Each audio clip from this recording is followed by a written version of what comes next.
What is it? What is it? Are we on a road trip?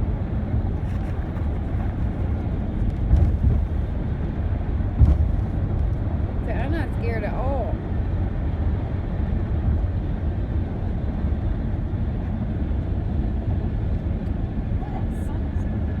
I know. Hello, little lady. Say hi to everyone. Luna is here. I actually had planned on making a information video. You want to come out for a minute? She doesn't actually like to be out of her cage. We think it's because she's just been in one for so long that she is used to it. I have been making her come out several times a day for just little bits of time. Here, let's see if she'll come out. She hasn't voluntarily come out yet, but I have been making her come out a little bit.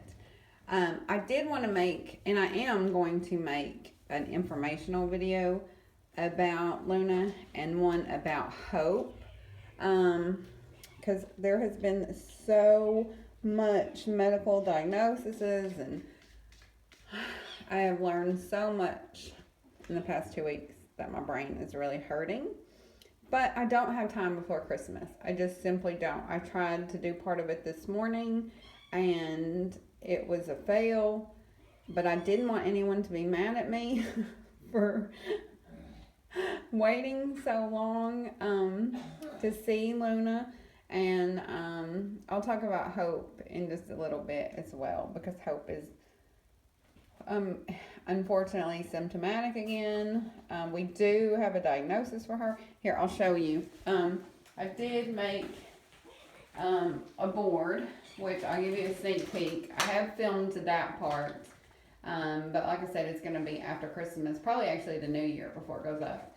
But this is what Hope has. And let me tell you, but on Miss Luna, we had,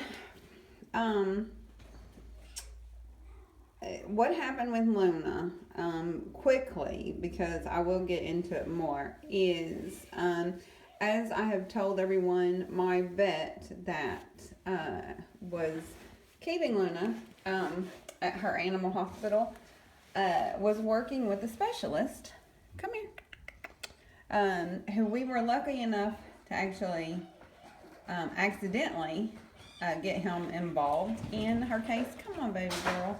See, she just won't come out. Come on. I'll get her out in just a second after I finish talking.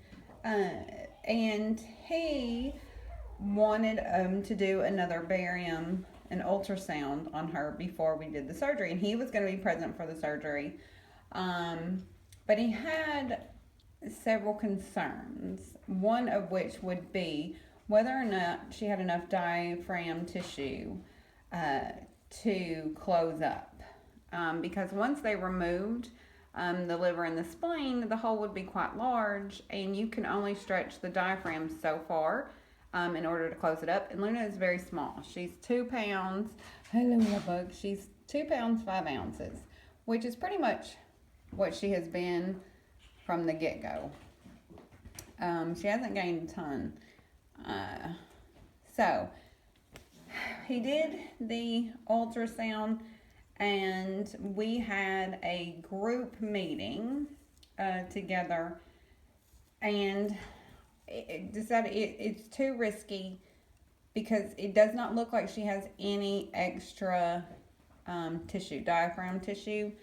So he was very worried he would not be able to close her up all the way, which has to happen because you have to have suction, anyway. So we all elected, but ultimately it was my decision, to put the surgery off for a little while. And here is why I elected. The first reason is because we are 90% sure that this is a congenital condition, meaning she was born this way. If it is a congenital condition, she will be fine with this condition until she's older. Lots of kittens are born with this condition, and you don't even realize they have it until they're 2-3 years old, till they become symptomatic, because she's not symptomatic. She doesn't have swelling, she doesn't have labored breathing, she's not lethargic, and so on. So if it's congenital, you know, she wouldn't have normally have had the surgery until she was much older anyway. And it's such a risky surgery, especially for someone so small, that we're waiting. What we are going to do is, are you playing hide and seek? Is when she gets big enough for spay, they are going to, my vet is going to spay her and use a scope with a camera on the end to go in and get pictures and video of that area. So they'll know exactly how much tissue is there. They'll know exactly how much of the spleen and the liver is inside that diaphragm and how much is outside. We just feel it's a safer route. Now, saying all this, however, if she does become symptomatic, we will revisit and we would have to do the surgery. But the chances of her becoming symptomatic are very, very small, whereas the chances of the surgery going wrong are a lot higher. So that's what we're doing. The good thing is she has been cleared of all parasites, all diagnoses. You know, she had several things wrong with her. I'll go into that later too. But she's been cleared of all that. She does have a bit of diarrhea, but that's from her medication that she just finished, and it is getting better. It's not near as bad. But she had to have the medication because she had the flea disease that we have talked about.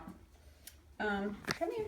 But I just wanted everybody to see her and know that she's here. How long she will be here, we don't know. I am talking, you know, she does have, the people that rescued her are giving her her forever home. But she will not go to them until, oh, look, she jumped out. Oh, there she goes. Oh, I don't know where she went. I have been discussing when she will go with them.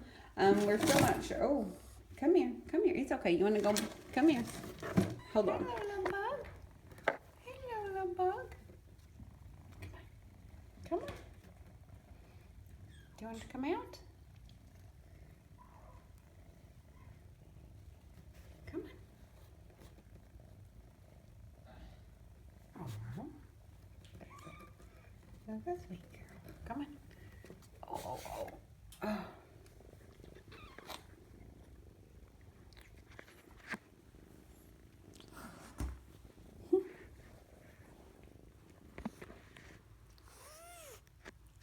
No, be nice. Be nice. Oh, that's a good girl. Here. Come there. Oh, that's a good girl. Oh.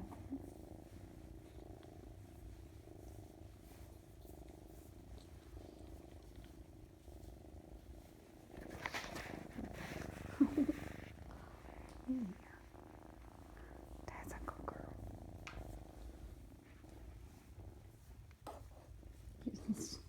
She keeps hissing at the other kitten. No, be nice. Be nice. Okay, now it's Hope's turn. Oh, did I wake you up? I'm sorry, little one. Look, she's laying on a Christmas blanket until she soils it, that is.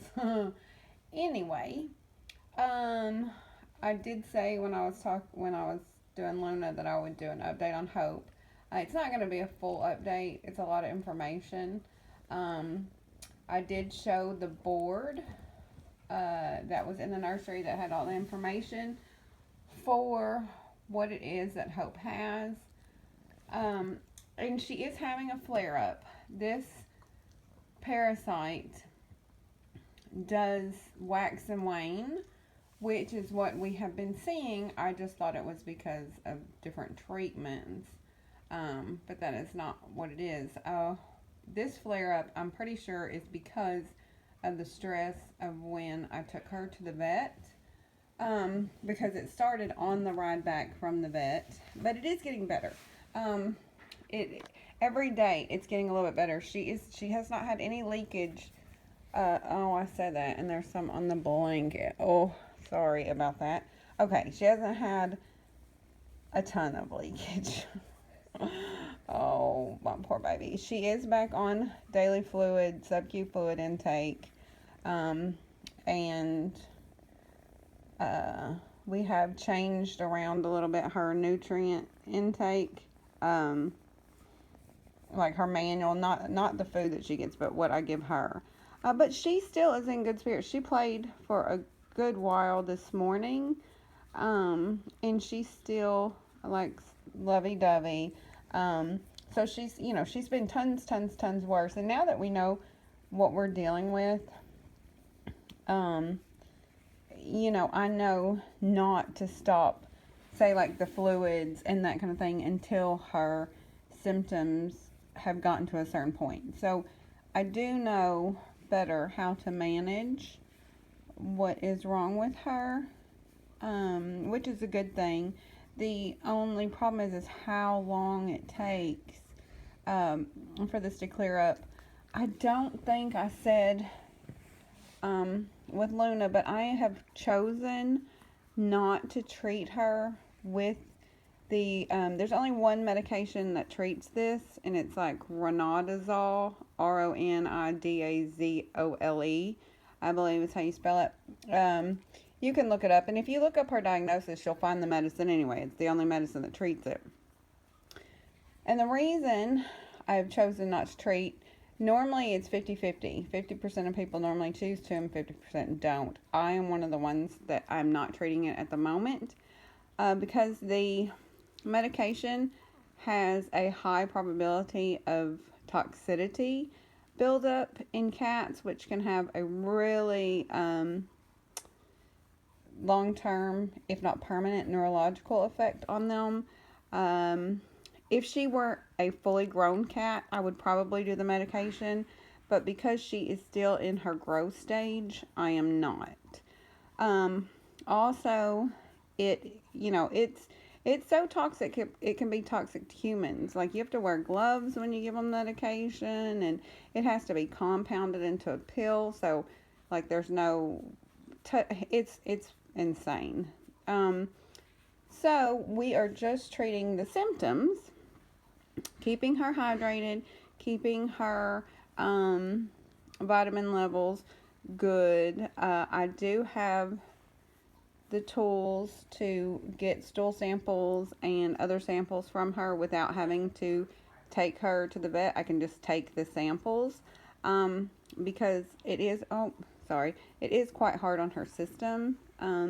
She gets stressed, and stress makes it worse. But for now, just know that she is being well taken care of. She is happy. She is purring. And she does have her playful moments. I just didn't film it today because it's been nutty. Okay, say bye. Say bye.